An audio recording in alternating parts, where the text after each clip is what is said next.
What's up, Red Wings fans? Welcome to another edition of the Forecheck, live from right here at Little Caesars Arena. I'm Daniella Bruce, joined by Ken Kal. And Ken, we've got a lot to talk about today, so we're going to get right into it. The Red Wings are going to have two new faces in the locker room with the signing of Ryan Kuffner and Taro Hirose.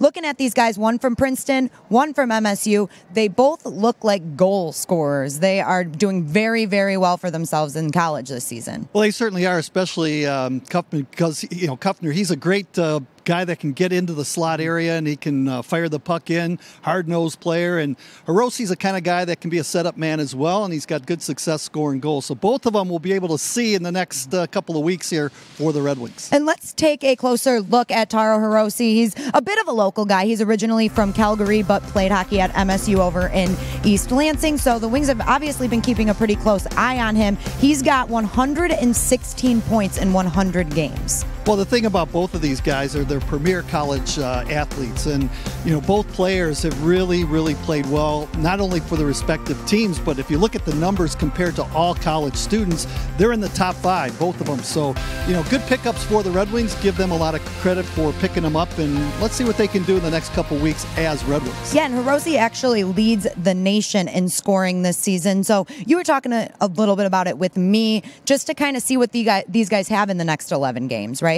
Absolutely, and it's a great opportunity not only for them, but for also the Red Wings scouting staff and Jeff Blashill and everybody else, just to see what they can do at the National Hockey League level. Obviously, it's going to be a big adjustment. It's a big leap to go from college hockey to the pros, but with that said, I think they're going to be given a good opportunity, and like I said, we'll see what they can do. And we got to see what Filip Zadina can do over the past 9 games. This will be his 9th game tonight, so the last one before he heads back to Grand Rapids. And Carly Johnston was in the locker room. She caught up with him and a couple of the other guys.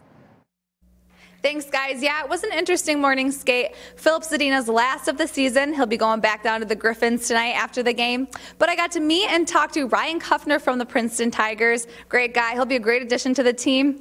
But we have a tough game tonight against the Tampa Bay Lightning. Let's see what the team had to say about that. Yeah, it was a huge moment. I enjoyed it here with the boys and on the road. So it was a huge experience for me, and it was such a good time here. Make them defend, number one. We better put pucks behind them. If we turn pucks over, they're on top of you all night, and they're not afraid to be on top of you because they're not afraid to trade chance for chance because they know they can score. So you have to put pucks behind them. You have to get them going back into their end. You have to make them defend as much as you can.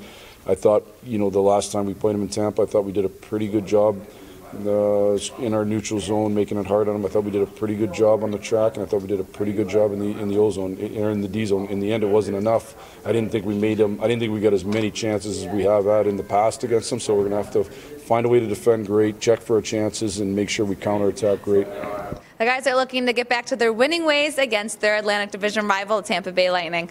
Back to you guys. Guys, you're going to see here Nikita Kucherov. This is the goal he scored against us on Saturday night in Tampa that put him at the all-time franchise single-season record, which is 111 points right now, but that was his 109th point to take the lead. A guy like Nikita Kucherov, he just makes it very difficult on any team to defend. Absolutely, and he's right up there with Steven Stamkos. He scored 180 goals in his career so far. He's a point-per-game player, and the thing about the Tampa Bay Lightning is you can stop Kucherov and Stamkos, but they have so many weapons that can really hurt you. And one of the things that makes them really spectacular is the fact that they have a really good fourth line. And I think they've scored 38 some odd goals on that fourth line, 72 points. So if you stop the big guns, the little guns can hurt you too. You mentioned some of the other talent on their team. We've got Steven Stamkos, as you mentioned, Braden Point, and on the blue line, a guy like Victor Hedman. But as you said, this is just kind of like their front runners. They've got a whole slew of guys that you're going to have to watch out for tonight. They've got all different types of players. They've got role players that can check you. They've got Tyler Johnson, who's a guy that always seems to hurt the Red Wings. Alex Killorn, he's got 14 points and I think 10 or 12 games against Detroit in his career. He's been outstanding. So, yeah, they do have, and they're big and strong on the blue line. That's the other thing. Victor Hedman is one of those guys that, McDonough's another guy that's really solid back there on the blue line for the Tampa Bay Lightning. And then you we haven't talked about Vasilevsky, who's one of the greatest goaltenders in the league right now. He's a perfect 7-0 against Detroit in his lifetime, so he's going to be a guy that's going to be tough to beat. Tampa Bay definitely has some depth on their roster, and the Red Wings are kind of struggling with that right now, especially with some injuries, particularly Dylan Larkin, who will not be in the lineup again tonight. Ken, what are you taking away from what his injury actually is? Well, it seems like it's good news for Detroit. I saw him skate this morning at the morning skate. He said he does have some stiffness, but it looks like maybe he'll be back before the end of the season, which is good news for Detroit Red Wing fans. But we really want to see what the two youngsters can do, and we all want to see what Mantha and Athanasiou and the rest of the young guys can do before the regular season comes to an end in April. Right, and the Red Wings haven't fared so well against Tampa recently. They have lost 14 straight regular season games against these guys, but they have been pretty close games. You and I were also talking about that. They seem to be in every game when they're playing the Lightning. And when it comes to motivation for the rest of the season, do you think that's something that will motivate them for tonight? Yeah, I think the Red Wings can really look at themselves and say they've really played well against the Tampa Bay Lightning. A couple of these games have been one-goal games, and they're always in the mix against Tampa Bay.